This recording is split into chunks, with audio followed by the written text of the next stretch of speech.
Chapter 2. A brief description of the Transphysical Method. There would appear to be among people an endless variety of attitudes toward nature, individual attitudes that sometimes harbor internal contradictions. But if we trace the evolution of those attitudes throughout the history of global culture, from the invention of writing up to the present day, we may detect a number of patterns, or rather, phases. I will permit myself here to outline, in a very simplified manner, the general features of 3 or 4 of the most important phases as I see them.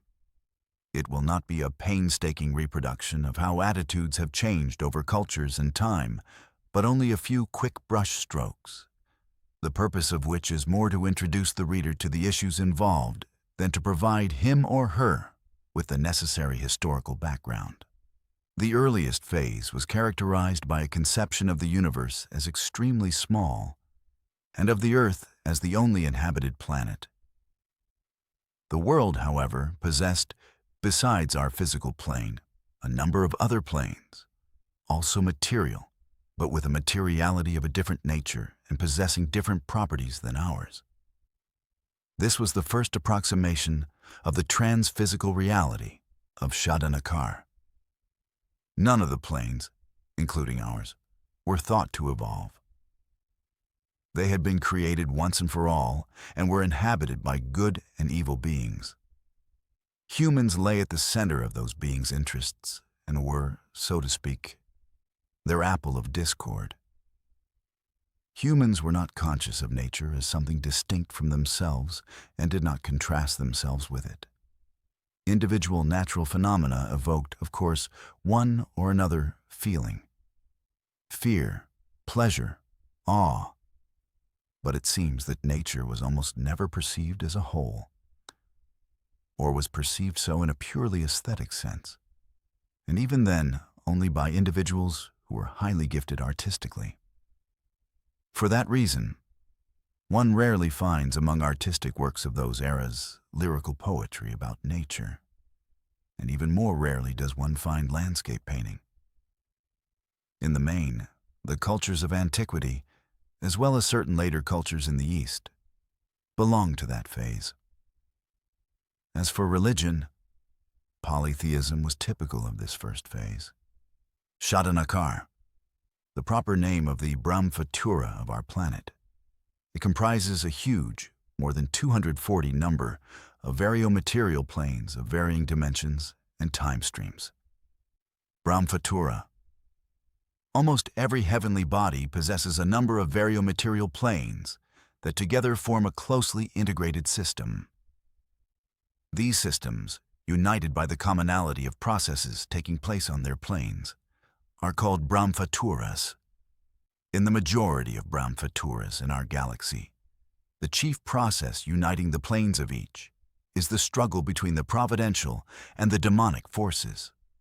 There are, however, Brahmaturas that have completely fallen under the sway of the demonic, and those that have freed themselves entirely of it.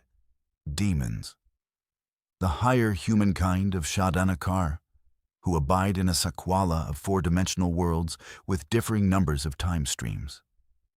Demons proceed along a path of growth similar to ours, but they began much earlier and are completing it with greater success.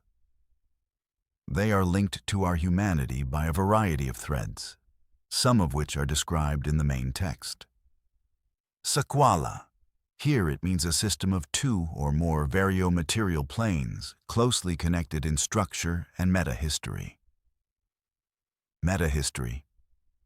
The sum of processes as yet outside the field of vision and methodology of science that take place on planes of vario-being existing in other time streams and dimensions, and that are sometimes visible through the process we perceive as history, and the religious teaching about those processes. Typical of the second phase were the monotheistic systems which either ignored nature or else were hostile to it. The growth of individuality led to the conception that humans could grow spiritually. Nature, on the other hand, showed no signs of spiritual growth. It was stagnant and static. It was immoral and irrational. It was under the power of the demonic. And if the spirit itself was not to be vanquished, that part of a person's being that was co-substantial with nature had to be vanquished by the spirit. This was the anti-nature phase. The Christian, Buddhist, and Hindu peoples all passed through it. Jewry, meaning believers in Judaism, still remains in it. The latter, however, like the Muslim peoples, did not so much declare war on nature as simply snub it. The Semitic attitude to nature has, generally speaking, been marked by a poverty of feeling. It has long been remarked how lacking the authors of the Bible and the Quran were in their feeling toward nature compared to those who wrote the great epics of ancient Greece, and of India in particular. The Semites gave nature what they considered its due, sanctioning procreation with the blessing of their religion. But in their religious philosophy and art, they strove to ignore it, and with grave consequences. They virtually banned sculpture and portraiture because they feared anthropolatry and abhorred the deification of nature. Along with other Semitic elements, this anti-nature mindset spread to Europe with Christianity, stamped out the nature cults of Germanic and Slavic paganism, and reigned there until the end of the Middle Ages. But the East was also to pass through that phase, though those societies colored it in their own way. The asceticism of radical varieties of Hinduism, the struggle of Buddhism to liberate the human self from the power of nature. All this is too well known to dwell on here.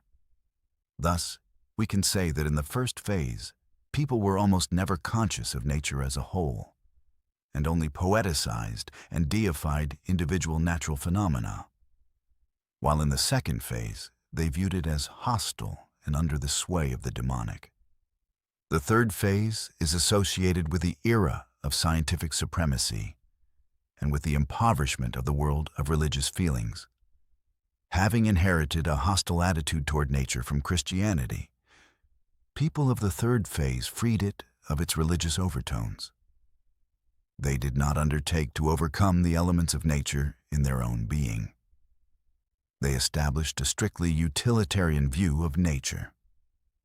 Nature was, first of all, an object of rational, scientific research. Second, it was a mass of lifeless powers to be harnessed for human use. Our physical horizons expanded immeasurably. Knowledge of the structure and laws of our plane reached dizzying heights. That is the value of the third phase. But there is no point in speaking of natural scientists' love of nature. One can experience intellectual love only for products of the intellect. One can love with one's mind an idea, a thought, a theory, or a scientific field. In such a manner, one can love physiology, microbiology, even parasitology, but not a lymph node, or bacteria, or a flea. Love of nature can be of a physiological nature, of an aesthetic nature, and lastly, of a moral and religious nature. But one thing it cannot be is intellectual.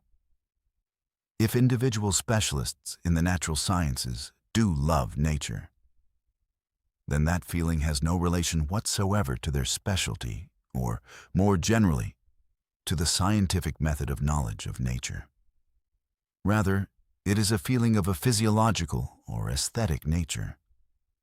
Civilized, or at least Western humanity, attained the greatest degree of alienation from nature not, as it might seem, in the 20th century, but in the 17th, 18th, and early 19th centuries. Never were fashions so artificial as in the age of the powdered wig.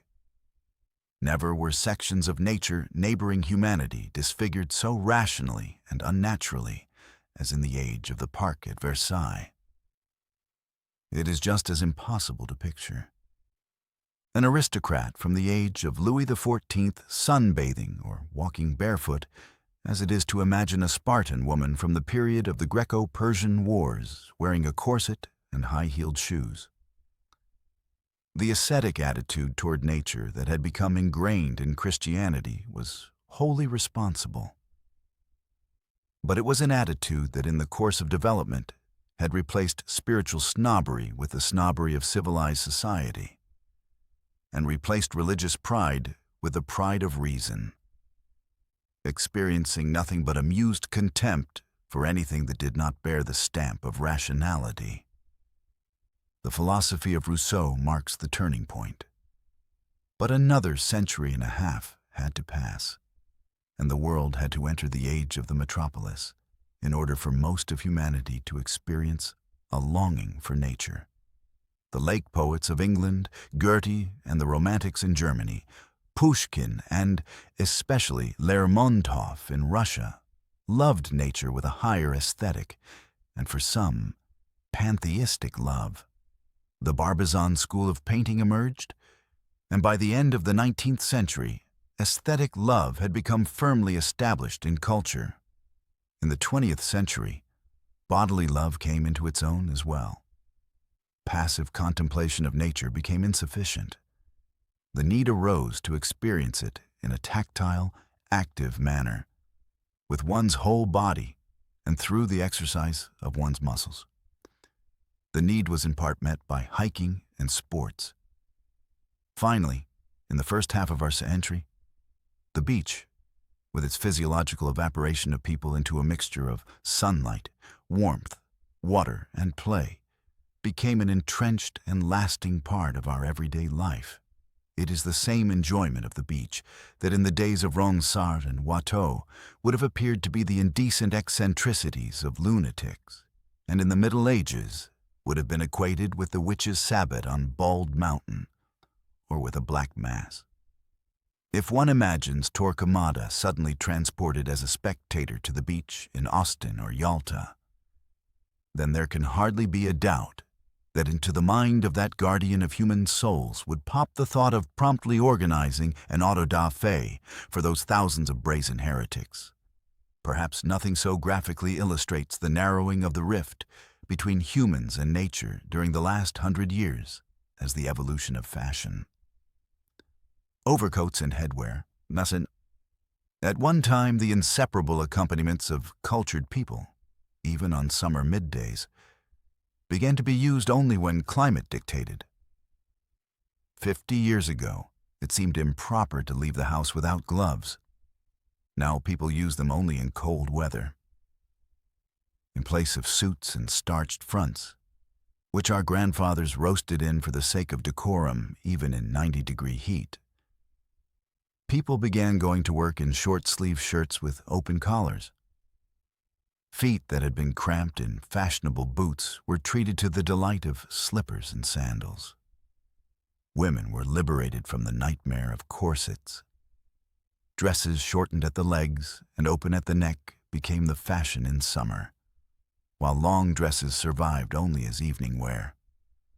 Boys whose great-grandfathers had at the same age paraded about wearing school blazers and a cap, even in July now run about barefoot, with no top, kissed dark by the sun.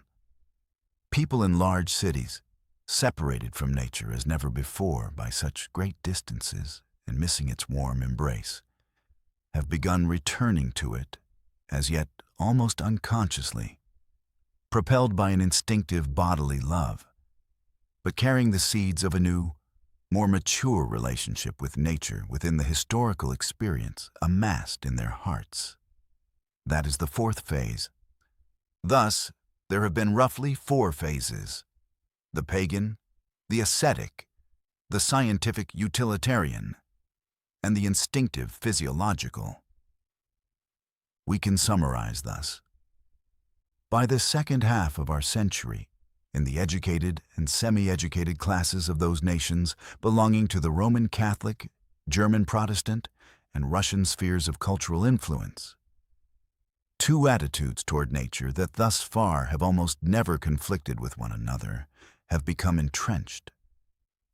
One of them, the scientific utilitarian attitude, which is utterly devoid of love, is older.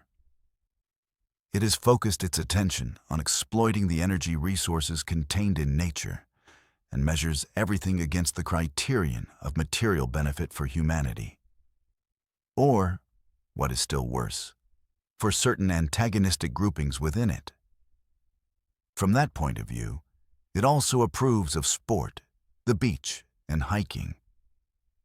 Partisans of that attitude calmly dissect live cats and dogs out of a desire to answer the question, how does that work? And shoot rabbits and partridge to satisfy an atavistic hunting instinct. Perhaps in the former case, love for humanity is also involved. An Everest of canine corpses may yield, in the end, a grain of knowledge concerning, for example, conditional reflexes. That is the cost to be paid, as is said, to enlighten the inquisitive mind and spur medical progress. But there is not even a hint of love for nature to be found there. I will go further. Such an attitude toward nature is immoral, because besides humans, the interests of no living being are taken into account, and because it leads to a view of all nature as a cow to be milked. Fortunately, that attitude has begun to be tempered by a newer one, an unconscious, egoistic, bodily love of nature, at times mixed with aesthetic elements. But that evolution has not yet brought people to a recognition that it is possible and necessary, while maintaining the older shades of love of nature, with the exception, of course, of the immoral utilitarian attitude, to infinitely enrich our attitude with moral and religious meaning, not with pantheistic meaning, in which people have but a vague intuition of the presence of some impersonal, evenly distributed divine force in nature. No, that stage is past, and prehistoric pre-animism is proof that the pantheistic feeling possessed by some people nowadays is nothing other than a modification of the ancient experience of Arungviltaprana. No. We are dealing with something different here. We are dealing with an attitude that is incomparably more moral and conscious, more coherent, developed, and refined, more joyful, more responsible. It can be founded only on the experience people have when they come into direct contact, through nature, with the rich and multifarious worlds of the elementals. By come into contact, I mean to enter into a relationship with the elementals, understanding better and better the opportunities for rewarding and creative friendship with them, our wonderful responsibility toward them, and our grievous, age-old guilt. True, a vague feeling of guilt toward nature, and animals in particular, has begun to have some effect. Societies for the humane treatment of animals have sprung up. Love for them has even begun to be encouraged within the school curriculum, and that renowned wellspring of love, known as the state, has assumed guardianship of the environment. Unfortunately, it is doing so only out of economic considerations. As for the humane treatment of animals, these charitable organizations were taught a brutal lesson by the natural scientists. After heated debate, vivisection without prior authorization has occupied a leading place among the methods of science. Citing the benefits to humanity as justification, scientists have firmly established this disgrace to all humanity in universities, laboratories, and even in those same high schools where children are taught to love cats and dogs. What is the attitude toward nature of the worldview that could serve as the foundation for the teachings of the rose of the world?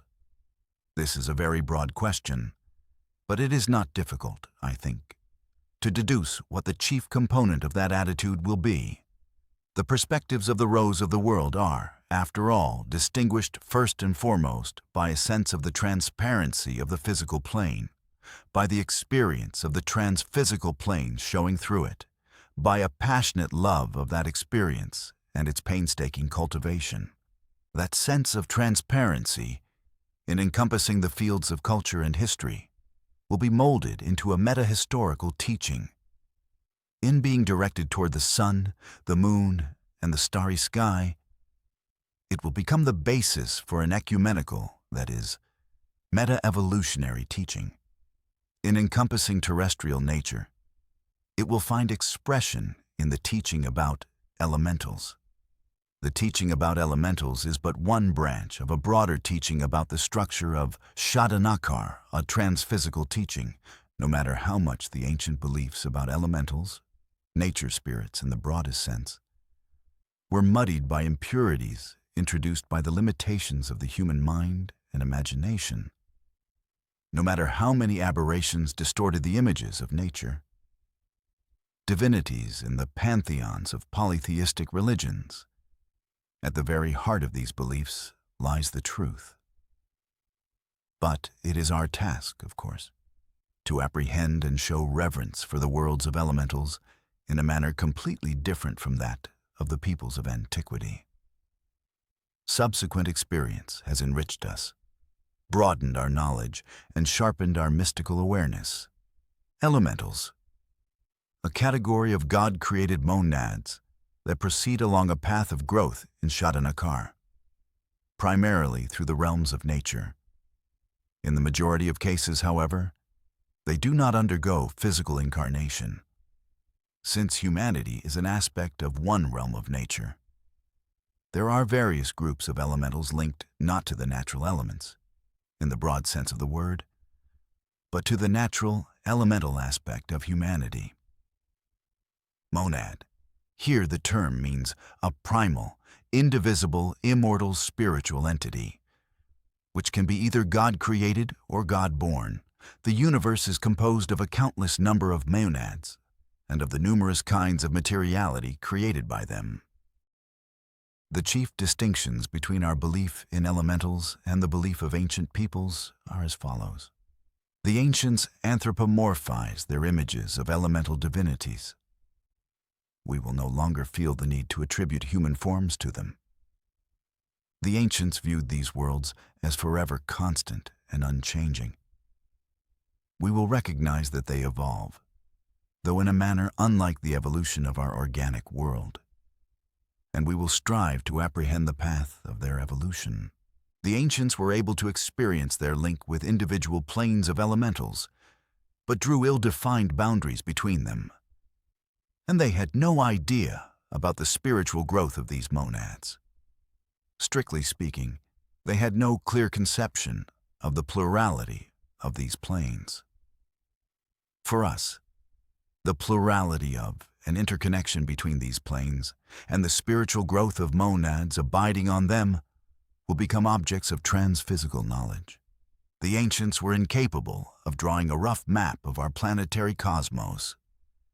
We will distinguish each plane in a much more precise manner and include it together with all its unique features in the overall panorama of Shadanakar. The ancients were unable to reconcile belief in these worlds with belief in the one God. For us, there will be no conflict between these two beliefs. It should also be added that the ancients regarded propitiation and praise, and nothing else, as their spiritual duty toward elementals. For our part, we will strive to actualize our link with them through a readiness to participate in their play and creative work, through encouragement of their beneficent participation in our lives. Possible paths to achieving that will be set forth in the relevant chapters. And last, through aid to elementals of light, and through work in enlightening dark elementals. Such an attitude toward nature combines a paganistic joy for life, monotheistic spirituality, and the breadth of knowledge of the scientific age. All these elements will come together in a higher synthesis through the spiritual experience of the emerging some religion. There is a widespread misconception that all religious outlooks are hostile to this life, and that they substitute the values of the afterlife for the values of this world. There is no more justification for that generalization than for the claim, for example, that the art of painting distances one from this world. a claim based on the fact that it is partly true of the painting of the Middle Ages. Only religious credos of a particular phase have been hostile to life, and even then, only in their more extreme manifestations. This outlook I am speaking of will not distance people from this world, but will teach them to love it with a passionate and selfless love. It does not contrast other worlds with this one, but sees them all as a magnificent whole, as a necklace on the breast of God. Do we like a crystal icon lamp less because it is transparent? Will we really love our world less because other worlds show through it? For people who feel that way, this life is good, and death is not an enemy, but a dear guide. For a worthy life on earth predetermines an ascent to other worlds fuller, richer, and more wonderful. But in what manner? On what paths? Can humans achieve transparent perception of the world? Does it come independently of our will and efforts, like a lucky gift of fate? Or can we knowingly cultivate it within ourselves and whole generations, until the combined efforts of a great many people are channeled into that cultivation? The joy of transparent perception will indeed remain a matter of the grace of God, and we will expend hardly any effort in acquiring it. Only through the protracted labor of the invisible friends of our heart, the executors of providential will, do organs capable of such perception come unblocked in some of us. Though often, much more often, the organs occasionally open a narrow crack and then close back up. But even these small cracks are enough for transparent perception of the physical world to begin, and for those fortunate enough to experience it, to resemble the blind who can see. To initiate the process entirely at will in oneself or others is hardly possible, at least for the present. But we can work in such a way that in each one of us and in our children, our labors will complement the labors of the providential powers. Thus, a tunnel through the psychophysical strata will be dug, as it were, simultaneously from two ends, by us and by the friends of our heart. The colossal task of creating such a pedagogy can at present only be designated as one of the tasks of a future civilization. An immense amount of preliminary work related to the study and systematization of experience in that area is still needed. I will treat that in greater detail in one of the last sections of the book. At this time, I will only provide some necessary information concerning 2 or 3 possible varieties of that methodology. These varieties, and many others not mentioned here, can, of course, be combined to complement each other. There is one prior condition without which efforts in this direction will lead nowhere. It is the desire personally to apprehend the transparency of that crystal vessel we call nature. The process is therefore open either to those who themselves admit the possibility that worlds of elementals exist. Otherwise, one would not seek the transparency of the physical plane, but to the contrary, would hope for nothing to happen, so that one's scientific skepticism could triumph. Or to children, provided their trust of the elements and love of nature is reinforced from an early age by the example of their elders. Naturally, they who deny beforehand the existence of those worlds will not waste time and energy on such experiments. And even if, for the sake of experiment, it entered their heads to make some efforts toward that end, they would achieve nothing, because their personal disbelief would constantly inform the results obtained. They would ascribe the results to self-suggestion or something of that sort. It would be no more than a step forward, followed by a step backward, or running in place. Thus, if that necessary inner condition is met, we must then concern ourselves with creating the necessary external conditions.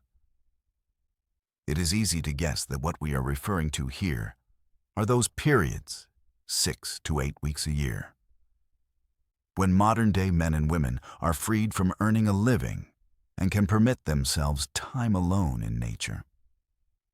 I would think that summer conditions are more conducive because it is in summer, with its longer days, lush plant growth, and full awakening of earth and water, that the elemental's activity increases many times over as more and more planes become reanimated. Also, it is usually summertime when people go on vacation. That is, they have the chance, if only for a month, to spend time with nature.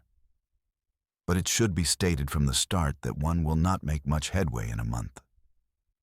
And there is no point whatsoever in embarking on such efforts during a 2-week holiday. Of course, those who feel more affinity for the winter months should make allowances for that preference. Someone might be expecting precise instructions from me.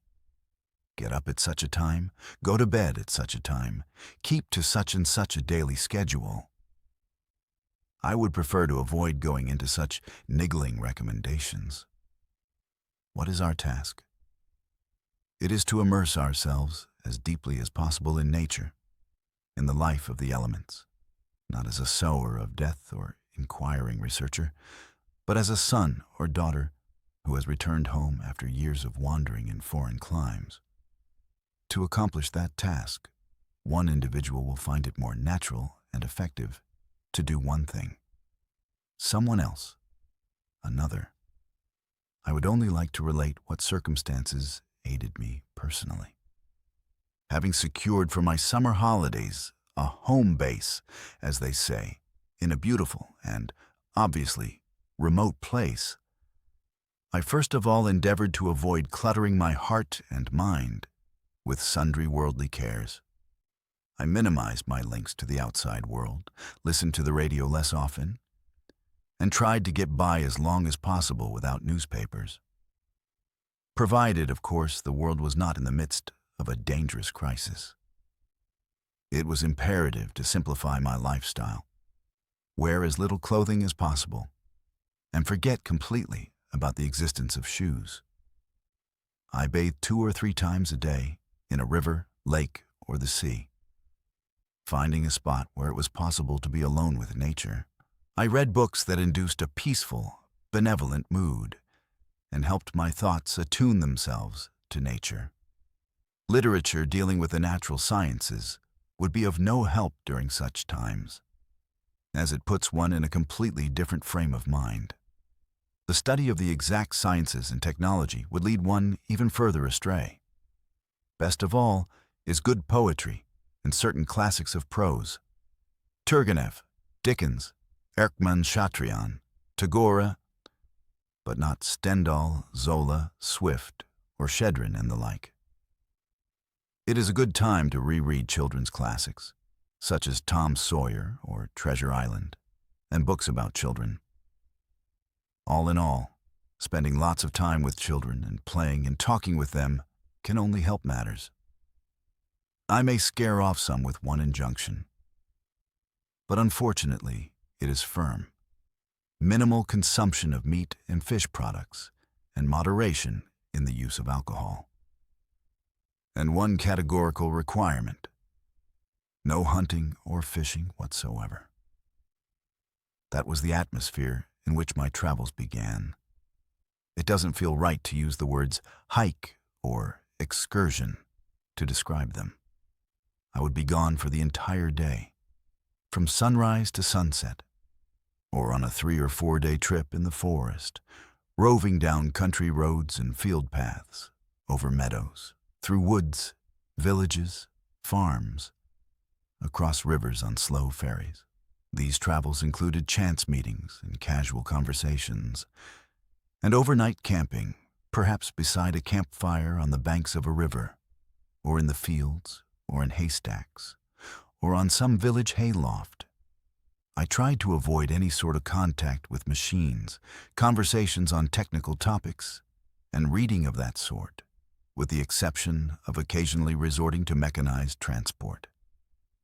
Then back to my remote home base for a few days of rest and relaxation.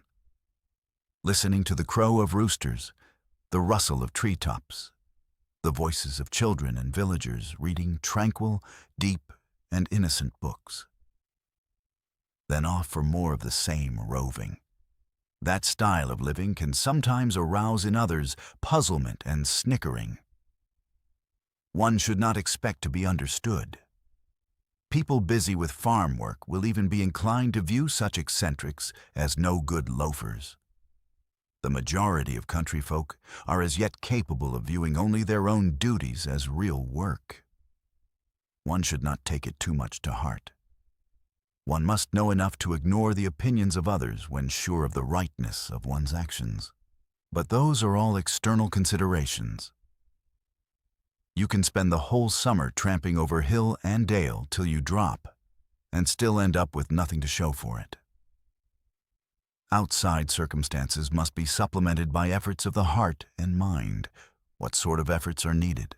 What people need to do is gradually train themselves to perceive the sounds of an ocean of trees, the swaying of the grass, the glide of clouds, and the flow of rivers. Every voice and movement of the visible world, as alive, fully aware, and kindly disposed toward them. A feeling that invariably oversees the emergence of new thoughts and feelings will grow stronger, gradually enveloping all one's days and nights. A feeling that, in lying down on your back, you're letting your head sink lower and lower into soothing depths that glimmer with soft, light, loving, intimate depths that have existed since time immemorial.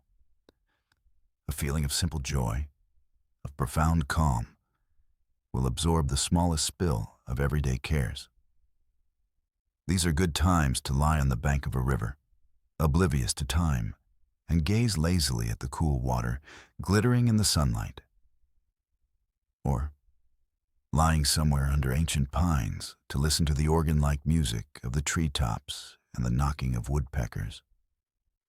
One must have faith that the elementals of Leorna are overjoyed at your coming, and will speak to your body as soon as it enters their flowing bodies, that the elementals of Faltora and Arashamph are even now singing you songs through the rustle of leaves, the buzzing of bees, and warm breaths of wind. When you are returning home from a long hike at dusk, over fields smelling of freshly cut hay, climbing sun-warmed knolls and descending into the coolness of ravines, and a soft mist begins to flood over everything but the tops of haystacks. It feels good to take off your shirt and let your hot body be caressed through the mist by those who are fashioning the mist above the nodding meadows. I could describe hundreds of other such times, from sunbathing on the sand to berry picking, my mind divided between action and contemplation. But whoever embarks on that carefree and bright path will recognize them without any prior description. After all, such a path is possible not only in central Russia, but in the countryside of any country, from Norway to Ethiopia, from Portugal to the Philippines and Argentina. Only the specifics of the path will vary, but they can vary as well within the confines of a single region, depending on one's personal preferences. What is important is to generate that radiance and easygoing frame of mind within oneself and, if possible, to repeat those periods each year. What utter nonsense, some will say. As if we were not in possession of definite facts concerning why and how mists, the wind, or dew come about. As if we didn't know by what processes rain, rivers, and vegetation occur. To serve up such fairy tales with a straight face in the middle of the 20th century. No wonder the author hints that he feels more at ease in the company of children. An adult would never put up with listening to such drivel. They are mistaken, those absolutists of the scientific method of knowledge. Not the slightest contradiction of science is to be found here. To repeat, I mean here objective and critical science, as distinct from the philosophical doctrine of materialism. After all, if some rational microscopic being existed that was studying my body and was itself a part of it, It would be right in saying the moment I moved my arm that the arm is a lump of matter composed of such and such molecules that moved because certain of its parts, the muscles, contracted. They contracted because such and such a reaction occurred in the nerve centers, and the reaction arose from such and such reasons of a chemical nature. And there you are, clear as day. And naturally, the researcher would be scandalized if it occurred to anyone to point out that the lump moved because such was the wish, free and conscious, of its owner, while the muscles, nerves, chemical processes, and the rest merely served to transmit the owner's will. Physiology is concerned with the study of the mechanics of the process. That does not preclude the existence of psychology, the science dealing with the consciousness that puts the mechanics to use. Meteorology, aerodynamics, hydrology, and a number of other sciences concern themselves with the study of the mechanics of natural elements. That should not and will not interfere in time with the emergence of a teaching about elementals, about those consciousnesses that put the mechanics to use. It all began for me personally near the town of Tripoli in the Ukraine on a sultry summer day in 1929. Weary but content after a hike of many miles through open fields and over slopes with windmills, from where a panoramic view opened onto the bright blue branches of the Dnieper and the sandbars between them. I climbed the ridge of yet another hill and was all of a sudden literally blinded. Before me, motionless under the streaming rays of the sun, stretched a vast sea of sunflowers. At the same moment, I sensed an invisible ocean of vibrant joy quivering above that magnificent scene. I stepped up to the very edge of the field and, my heart pounding, pressed 2 bristly sunflowers to my cheeks. I stared at the thousands of earthbound suns, almost breathless with love for them and for the beings whose joy I felt above the field. I felt something strange. I felt that those invisible beings were leading me with joy and pride, like a guest of honor, to a fantastic celebration that resembled both a ceremony and a feast. I gingerly took a couple of steps into the midst of the flowers and, closing my eyes, listened to their touch, to their barely audible rustle, and to the celestial heat that was blazing all around. It all began with that. True, I can recall experiences of that kind from my younger days when I was a teenager, but they were not nearly as powerful. But both before and after the experience in Tripoli, not every year, but sometimes several times in the course of one summer minutes of strange, inebriating joy came upon me while alone in nature. They occurred for the most part when I had already covered hundreds of kilometers on foot and then chanced upon unfamiliar places distinguished by the lushness and wildness of vegetation growing unchecked. Transported by ecstasy and trembling from head to foot, I made my way, oblivious to everything, through dense thickets, sun-baked marshes, and prickly bushes, finally throwing myself down into the grass to feel it with my whole body. The most important thing was that during those minutes I was aware with all my senses that the invisible beings whose existence is mysteriously linked to the vegetation, water, and soil loved me and flowed through me. In the years that followed, I spent the summers, for the most part, in the Bryansk forest region. The memory of all that happened to me there is the joy of my life.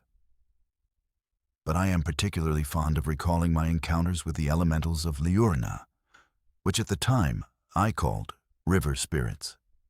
Once, during a drought, I set off alone on a one-week camping trip in the Bryansk forest. The smoke of forest fires stretched out in fingers of bluish black, and sometimes whitish puffs of smoke, slowly curling and twisting, would rise above the huge fir forests. It so happened that I walked for several hours along a hot dirt road without seeing a spring or brook. The heat, as stifling as in a greenhouse, gave me an agonizing thirst. I had brought a detailed map of the area, and I knew that I would soon come across a small stream, one so small that even on my local map it did not have a name. Sure enough, the woods began taking on a different look. Fir trees gave way to maples and alders. Suddenly, the scorching road that was burning my feet began to slope down. The green of a meadow appeared up ahead, and skirting a clump of trees, I caught sight of a bend of the long-anticipated stream a dozen meters ahead. The road crossed it at a ford. What a pearl of creation! What a delightful child of God laughed at my coming.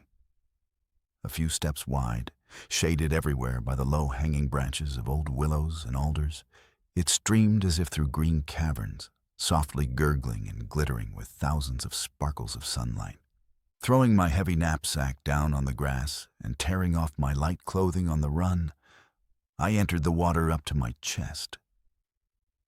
When my overheated body plunged into the cool wetness and dapples of shadow and sunlight flitted over my shoulders and face, I felt some invisible being, composed of what I don't know, embrace my soul with such innocent joy, with such laughing playfulness, as if it had long loved me and been waiting for me. It was like the rarefied soul of the river, all flowing, all trembling, all caressing, all coolness and light, carefree laughter and tenderness, joy and love. And when, after my body had long been in its body, and my soul in its soul, I lay down with eyes closed on the bank under the shady branches of the trees, my heart felt so refreshed, so cleansed, so purified, so blessed as it could only have been during the first days of creation, at the dawn of time. And I realized that what had happened to me this time was no ordinary bathing in a river, but a true ablution, in the very highest sense of the word. Some might reply that they too have spent time in the forests and bathed in rivers, that they too have walked through woods and fields and, standing on the mating ground of grouse, have felt at one with nature, but that they have never experienced anything resembling elementals. If it is a hunter speaking, it is no wonder.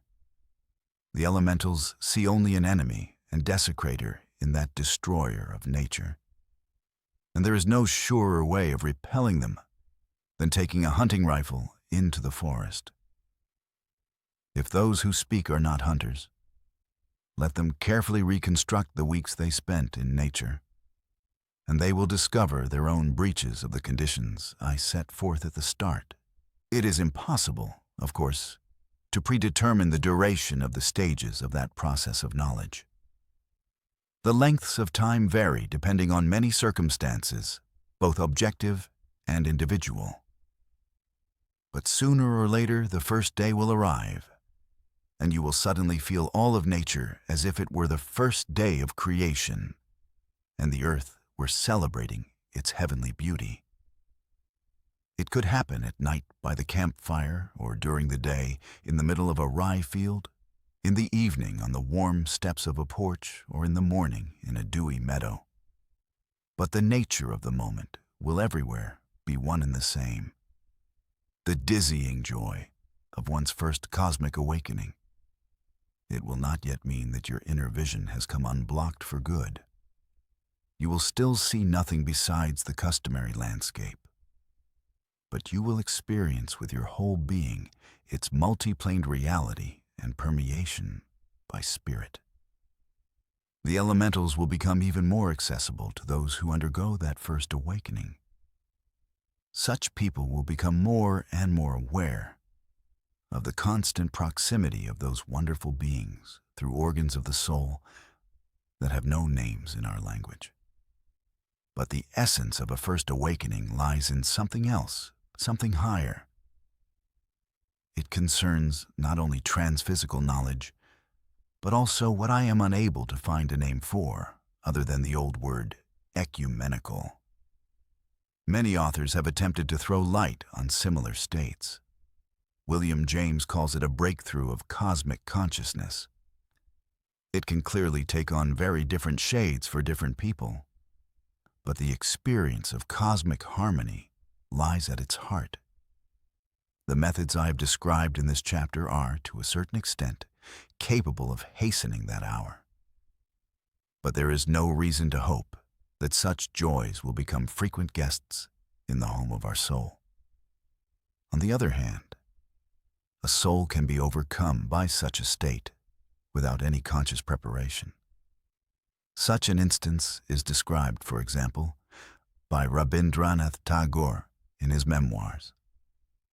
It is easy for people who have more than once experienced a feeling of general harmony with nature to think that this is what I am referring to. No, far from it.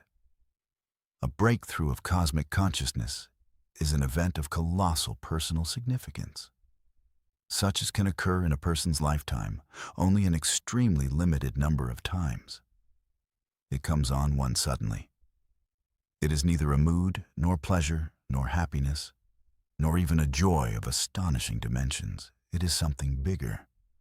More so than the breakthrough itself. Recollections of it will have a powerful effect on one's being. The breakthrough itself is full of such bliss that it would be more accurate to speak of it not as astonishment, but enlightenment.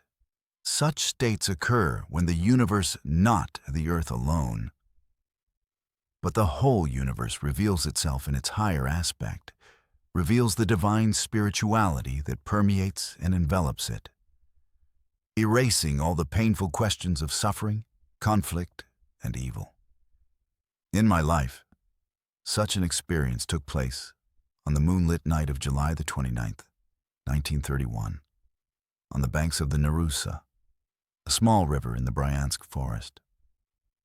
I usually try to be alone when in nature, but that time it so happened that I had taken part in a camping trip with a small group. It was composed of teenagers and young adults, including an aspiring artist. Each of us was carrying a knapsack with food, and the artist had also brought along a sketch pad. We wore nothing heavier than pants and shirts, and some had even taken off their shirts. We walked along quickly and silently, in single file, like tribespeople along the wild paths of Africa. We were not hunters or explorers or mineral prospectors. We were simply friends who wanted to camp by a fire on the famed banks of the Nerusa. As always happens in the Bryansk forest, along the flats of a river, a fir forest as vast as the sea gave way to a deciduous wood. Century-old oaks, maples, and ashes rose up before us, aspens that resembled palm trees, with their crown of leaves at a dizzying height, enchanted us with their grace and stature. The roundish canopies of kindly willows shone silver as they hung over the water of creeks. In individual clumps, thickets, and glades, the forest approached the river as though with loving care. There were no villages, no signs of civilization. The wilderness spell was broken only by the barely distinguishable path left by mowers and by the rounded tops of haystacks, rising here and there in the fields in preparation for the winter, when they would be transported by sled to the villages of Chukrai or Neporin. We reached the banks of the river at the close of a hot, cloudless day. We took a leisurely dip, then gathered brush, and building a fire 2 meters from the quietly flowing river under the canopy of 3 old willows, prepared a simple meal. The sky darkened. A low July full moon glided out from behind the oaks. Little by little the conversations and stories died down. One by one my companions fell asleep around the crackling wood. I was left awake at the fire, lazily waving a branch to ward off the mosquitoes. When the moon, noiselessly moving behind the finely patterned, leafy branches of the willow, entered the range of my vision. Those hours that come close to being the most wonderful of my entire life began. Breathing softly, having laid back on a handful of hay, I heard the Narusa flowing not behind me, a few paces back, but as if through my own soul. That was the first unusual thing I noticed. Everything on earth and everything that must exist in the heavens poured exultantly and noiselessly through me in a single stream. In bliss barely supportable by the human heart, I felt as if slowly revolving. Graceful spheres glided through me in a universal dance. And everything I could think of or imagine merged in a jubilant oneness. The ancient forests and clear rivers, the people sleeping by the fire, the peoples of countries near and far, cities waking up and busy streets, cathedrals with sacred icons, seas tossing tirelessly, and steppes with blowing grass. Everything indeed was within me that night, and I was within everything. I lay with eyes closed, and beautiful white stars, large and blossoming, not at all like those we are used to seeing, also floated along the world-turned river like white water lilies. Although the sun was not visible, it was as if it too were flowing somewhere just outside the range of my vision. Everything was suffused not by its glow, but by a different light, one I had never seen before. Everything flowed through me and at the same time rocked me, like a child in a cradle, with all soothing love. In trying to express in words such experiences, one understands better than ever the poverty of language. How many times have I attempted through poetry and prose to convey to others what happened to me that night? And I know that no attempt, including this one, will ever succeed in communicating to anyone else the true significance, dimensions, and profound effect that occurrence had on my life. Afterward, I tried with all my might to summon the experience again. I recreated all the same outside circumstances under which it took place in 1931, many times in the years that followed. I camped in the exact same spot on the very same nights. It was all in vain. But 20 years later, just as unexpectedly, it came on me again. This time, it was not during a moonlit night by a forest river, but in a prison cell. Oh, that is only the beginning. It is not yet the enlightenment after which a person seems to become someone new. A person enlightened in the higher sense of the word, the sense attached to the word, by the great peoples of the East. This is the holiest and most mysterious of enlightenments. It is the opening of one's spiritual eyes. There is no greater joy on earth than the complete opening of one's inner vision, hearing, and deep memory. The joy of people born deaf or blind who suddenly, in middle age, experience the opening of their physical eyes and ears is but a dim echo of it. I can only repeat what I know of it by what others have said. There is a wonderful passage in Edwin Arnold's book, The Light of Asia, in which such a state is described, a state that turned one searcher of the truth into the one now known by all humanity as Gautama Buddha. Here is the description. It deals with Buddha's entry into the state of abhijna, insight vast, to spheres unnamed, system on system, countless worlds and suns, moving in splendid measures, band by band, linked in division, one yet separate, the silver islands of a sapphire sea, with waves which roll in restless tides of change. He saw those lords of light who hold their worlds, by bonds invisible, how they themselves circle obedient around mightier orbs, star to star, flashing the ceaseless radiance of life, from centers ever shifting unto cirques, knowing no uttermost. These he beheld, with unsealed vision, cycle on epicycle, all their tale of kalpas, mahakalpas terms of time, which no man grasps. Sakwal by sakwal, depths and heights he passed, marking behind all modes, above all spheres, beyond the burning impulse of each orb. That fixed decree of silent work which wills evolve the dark to light, the dead to life, to fullness void, to form the yet unformed, good unto better, better unto best. By wordless edict, having none to bid, none to forbid. For this is past all gods, immutable, unspeakable, supreme, a power which builds, unbuilds, and builds again, ruling all things according to the rule, a virtue which is beauty, truth, and use. What is there left to say? It would be not pride, but sheer naivete to hope, even in the innermost corner of our heart, that someday such an hour will strike for us as well.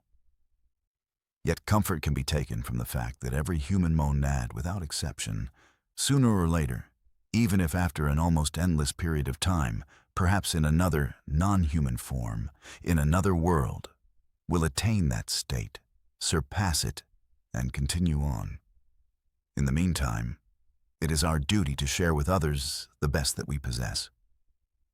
My best is what I experienced on the paths of transphysical and metahistorical knowledge. That is why I am writing this book. In these last 2 chapters, I have described as best I could the major signposts on my inner path.